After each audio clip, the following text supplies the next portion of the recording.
Morning बच्चों, मैं महिमा एक बार आपके सामने फिर से उपस्थित हुई हूँ। जैसा कि आप सभी जानते हैं कि हमारा प्रथम पाठ चल रहा है शुचि पर्यावरण। क्लास 10th के बच्चों की बात कर रही हूँ मैं, और हम लोग 4 श्लोक कर चुके हैं।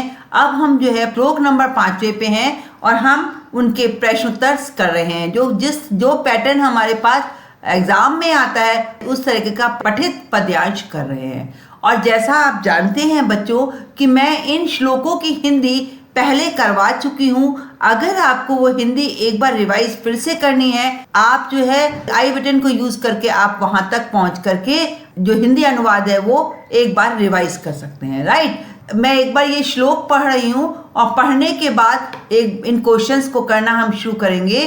तो है हरित तरुणाम ललित लतानाम माला रमणीया, कुसुमावली समीर चलिता स्यान में वर्णिया, नवमल्लिका रसालम मिलित्वा रुचिरम संगमनम। राइट, तो चलिए हम एक पद में आंसर देते हैं। केशाम अवली समीरा चलती। अब आप ये देखिए कहाँ बहुत से बच्चों को जैसे ये अवली नहीं मिलता है सपोज, तो अभी आप ये समीरा चलती देखिए, समीरा चलती, यहाँ अवली आपका निकल रहा है। तो अगर हम ये हमारा समास है बच्चों, और यहाँ तो समास जब हम विग्रह करेंगे तो ये बनेगा कुसुमानाम अवली, फूलों की माला, फूलों की पंक्ति या फूलों की माला। राइट, अब देख केशाम अवली, तो आपने ये देखा ये षष्ठी विभक्ति बहुवचन, ये भी आपकी षष्ठी विभक्ति बहुवचन। किसकी अवली, किसकी पंक्ति, कुसुमानाम अवली। तो हम आंसर क्या लिखेंगे, केशाम की जगह हमारा क्या आएगा बच्चों, कुसुमानाम। ठीक है, नेक्स्ट क्वेश्चन देखिए। अब नेक्स्ट क्वेश्चन पे चलते हैं। ये भी हमारा एक पदेन उत्तरत है। ललित लतानाम माला कीदृशः अस्ति। अब देखो पहले कहां पर है लतानाम, गिरा ललित लतानाम माला है, और इन्होंने क्या पूछा है, ललित लतानाम माला कीदृशः अस्ति, कैसी है ना। ललित लतानाम माला रमणीया, कैसी। देखिए ये आपको मैंने पिछली क्लास में बताया था कि कीदृशम जो होता है नपुंसकलिंग होता है, और कीदृशी जो होता है स्त्रीलिंग होता है, और कीदृशः हमारा आता है पुल्लिंग में, है ना। अब आप ये देखिए बच्चों, यहाँ देखिए ये कीदृशी आया है यानी स्त्रीलिंग आया है। माला जो है ललित लतानाम माला, ये जो है स्त्रीलिंग है, और आंसर भी हमारा क्या है, ललित लतानाम माला रमणीया, सुंदर है। तो हमारा आंसर होगा रमणीया, दोनों स्त्रीलिंग में। आंसर क्या है, स्त्रीलिंग में है। राइट, तो ये देखा आपने, ये आपके 2 क्वेश्चंस हो गए। अब नेक्स्ट सेकंड वाले क्वेश्चन पे चलते हैं।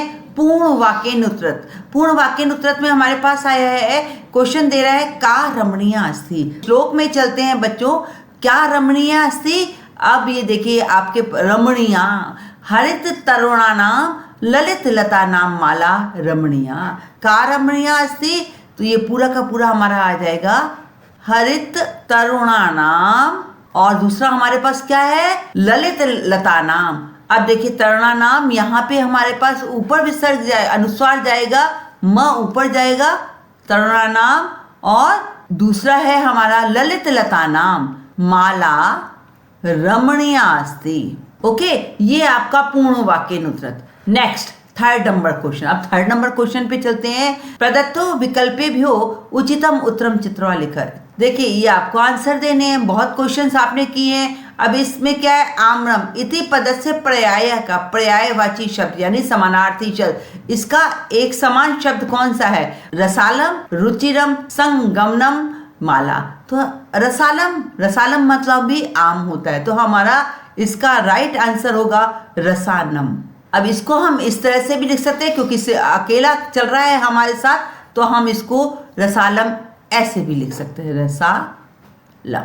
राइट, अब नेक्स्ट क्वेश्चन क्या है, असुंदरम इति पदस्य विपरीतार्थकम पदम किम विलोम पदम किम। अब देखिए स्यात् वर्ण्या रुचिरम, रुचिर अच्छा लगना, असुंदर मना सुंदर ना लगना, तो हमारा आंसर क्या आएगा, रुचिरम। है ना। ये आपके, मैंने कहा ये ग्रामर में से क्वेश्चंस आते हैं रुचिरम। ओके, नेक्स्ट, संगमनम इति पदस्य विशेषण पदम किम।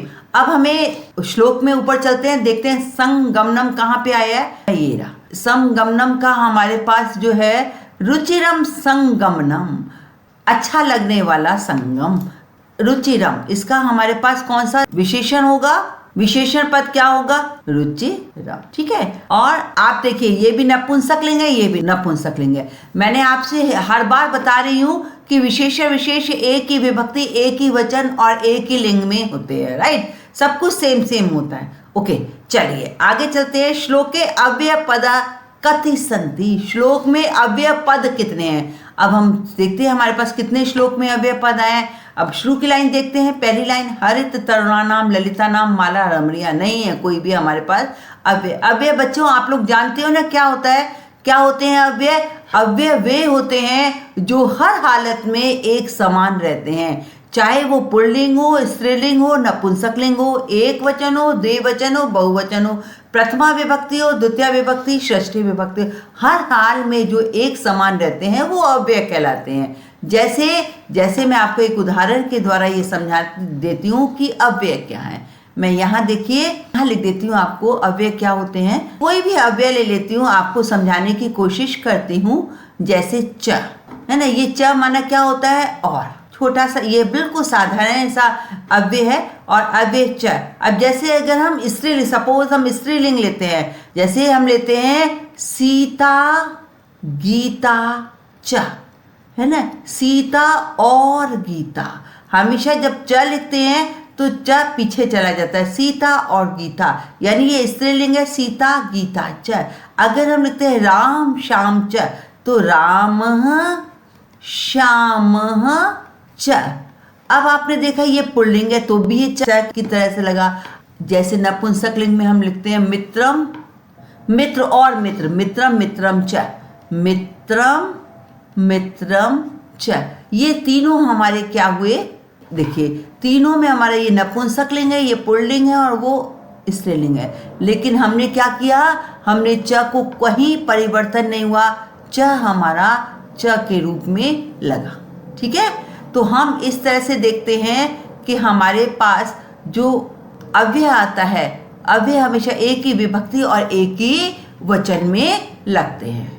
सब में एक समान चलते, एक ही विभक्ति होती है, एक ही वचन हो, कुछ भी हो, किसी भी तरीके से हम जब यूज करते हैं तो वो च अव्यय जो है वो अव्यय के रूप में चलता है, एक समान लेता है, इसमें कोई चेंजेस नहीं आते हैं।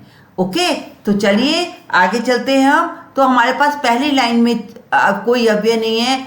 कुसुमावली समीर चलिता श्यान में वर्णिया, इसमें भी नहीं है। नव मालिका रसारम मिलिता रुचितम संगमनम, यहाँ पर भी हमारे पास कोई अव्यय नहीं है बच्चों। तो हम देखते हैं क्या कहा गया है इस यहाँ पर।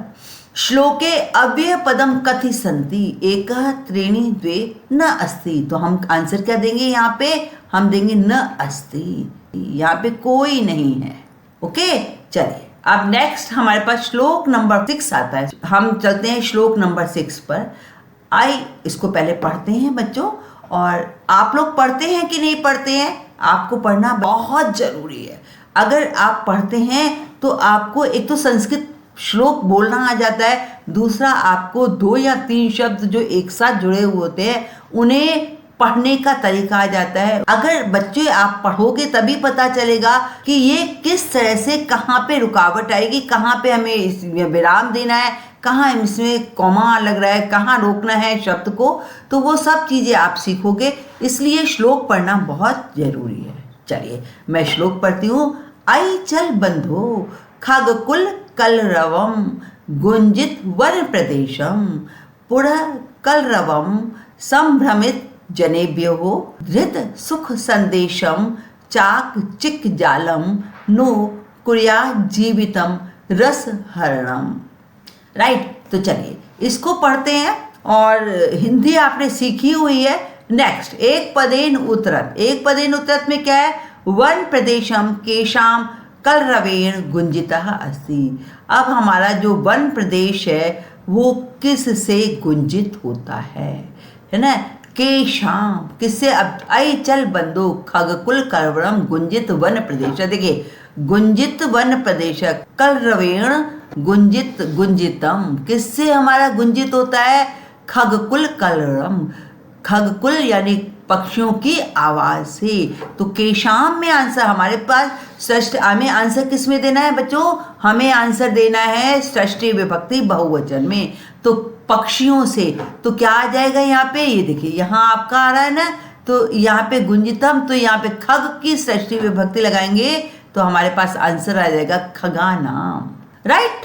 नेक्स्ट क्वेश्चन करते हैं, संबोधन किम अस्ति। संबोधन किसे कहते हैं बच्चों? संबोधन आपने पढ़ा है, संबोधन का मतलब क्या होता है आपको मैं बता देती हूँ। देखिए ये कारक विभक्ति में आता है, कर्ता ने कर्म को कर्ण से सप्रदान के लिए अपादान से संबंध काकी के अधिकरण में पर संबोधन। संबोधन जहां पे हम किसी को आवाज देकर बुलाते हैं या किसी को हे अरे इस तरह से संबोधन करते हैं, वो संबोधन कहलाता है, राइट। और अब ये देखिए यहाँ पे संबोधन कौन सा है? बंधु, आई चल बंधु, अरे बंधु चल। तो यहाँ पे हमारे पास संबोधन क्या है? बंधु।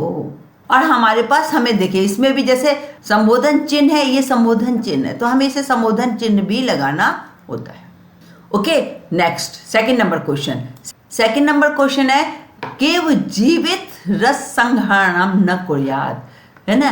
अब ये देखिए पहले देखिए ये आ गया न कुर्यात, जीवित रस संहरणम, किसको? जीवन के रस को नहीं हरण करना चाहिए, किसको? देखिए जब इसको पहले भी मैं आपको विग्रह करना बता रही हूँ, ये देखिए जब मैंने कहा न के बाद न आता है तो पहला वाला क्या होता है? त। इसी तरह से ज के बाद जब ज आता है तो ये विग्रह करते समय ये क्या बन जाता है?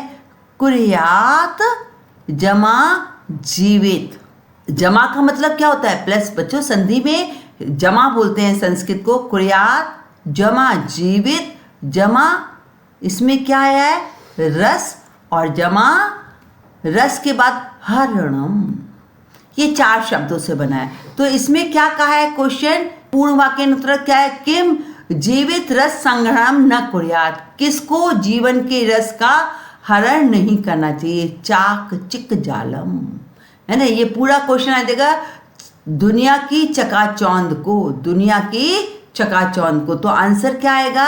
हम लिखेंगे चाक चिक जालम, है ना। ये किम की जगह ये आ गया चाक चिक जालम। जीव, अब पूरा का पूरा देखिए आपका क्वेश्चन में से आ जाएगा जीवित रस हरणम, है ना, हरणम न कुर्यात, राइट। चलिए ये क्वेश्चन का आपका आंसर आ गया। नेक्स्ट बोलते हैं थर्ड नंबर जो क्वेश्चन हमारे पास आया है, प्रदत्त विकल्पेभ्यो उचित पदम चित्वा लिखत। आपके अंतिम पंक्तियों क्रियापदम किम, अंतिम पंक्ति में क्रियापद क्या है? अब अंतिम पंक्ति देख चलते हैं अंतिम पंक्ति की ओर।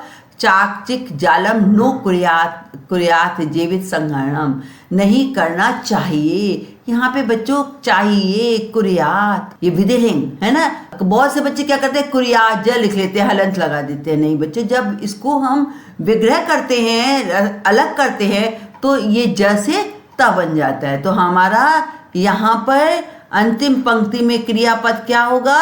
अब ये देखिए अंतिम पंक्ति में क्रियापद होगा कुर्यात, राइट। नेक्स्ट क्वेश्चन चलते हैं। ध्वनि इत्यर्थे किम पदम प्रयुक्तम, ध्वनि इस अर्थ के लिए कौन सा शब्द प्रयोग किया गया है? यहाँ पे देखिए कलरवम, कलरवम प्रयोग किया गया है। कलरवम माना आवाज होती है, पूरा कलरवम, कलरव, कलरव माना शोरगुल, है ना।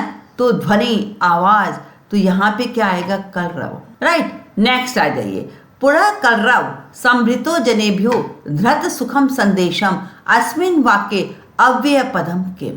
भाई यहाँ अव्यय पद क्या है? पुर नहीं, पुर माना होता है नगर, यहाँ पे कोई भी अव्यय नहीं है। तो देखिए यहाँ पे न किमपि न ये लिखा हुआ है, तो आंसर आएगा कोई भी नहीं है, किमपि न। Okay, next question. Next question हमारे पास फोर्थ आ रहा है, जना कलरवेण संभृता संति। तो जना लोग, कलरवेण संभृता, यहाँ देखिए आपका यहाँ पे आया है, ये देखते हैं पुरा कलरवम, समृतो जनेभ्य वही है, तो पुरः।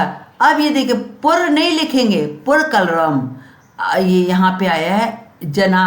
अब यहाँ जना कलरवेण समृता, तो इसमें क्या आएगा, पुर है तो पुरस से आ जाएगा, क्योंकि यहाँ पे नगर के शोर, नगर के षष्ठी विभक्ति है तो पुरस्य, राइट। इस तरह से हमारा श्लोक कंप्लीट हुआ है। अब एक श्लोक और हम इस क्लास में लेना चाह रहे हैं, ताकि थोड़ा सा हम जल्दी जल्दी क्लास को कवर करते हुए आगे बढ़ें, राइट। तो चलिए श्लोक नंबर 7 करते हैं।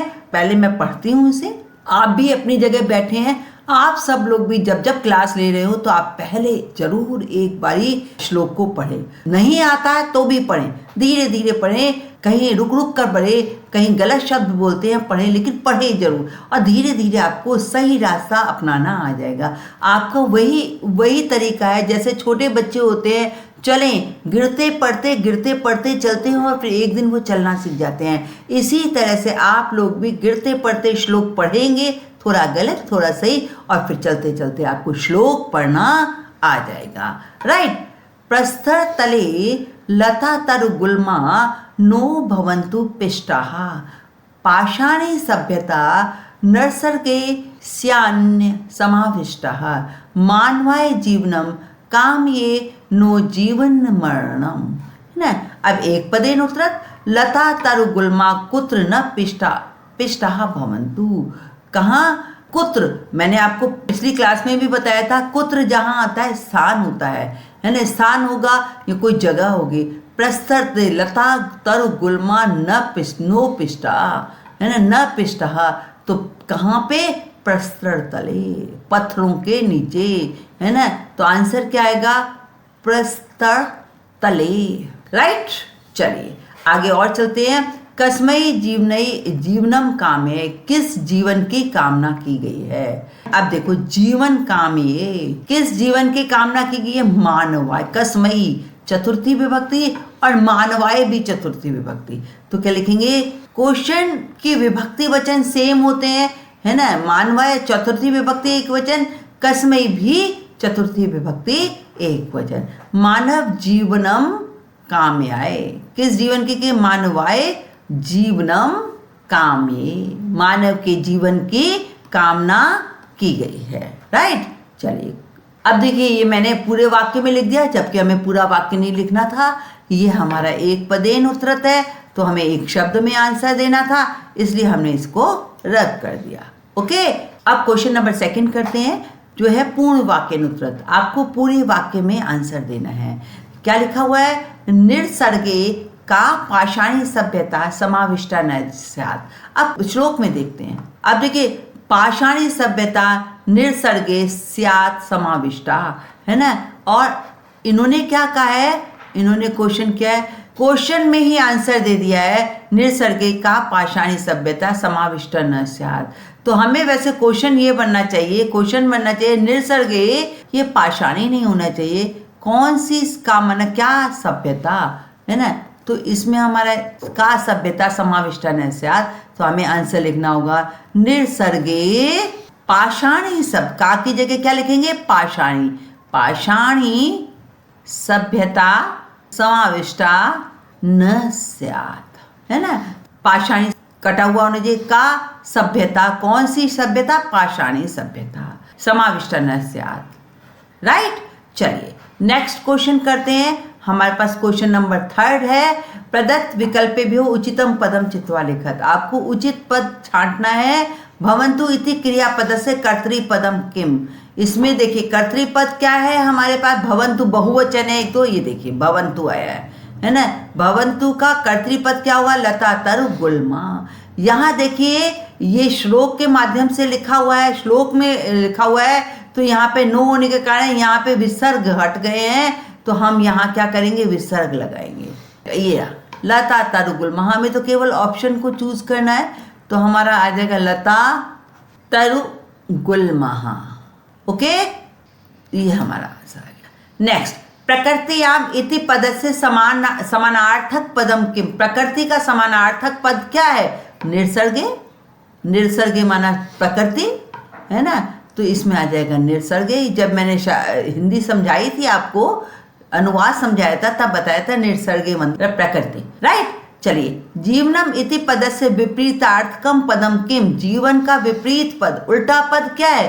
मरणम। ये बहुत सामान्य क्वेश्चन है, सामान्य आंसर है ये, है ना, तो आंसर आ जाएगा मरणम।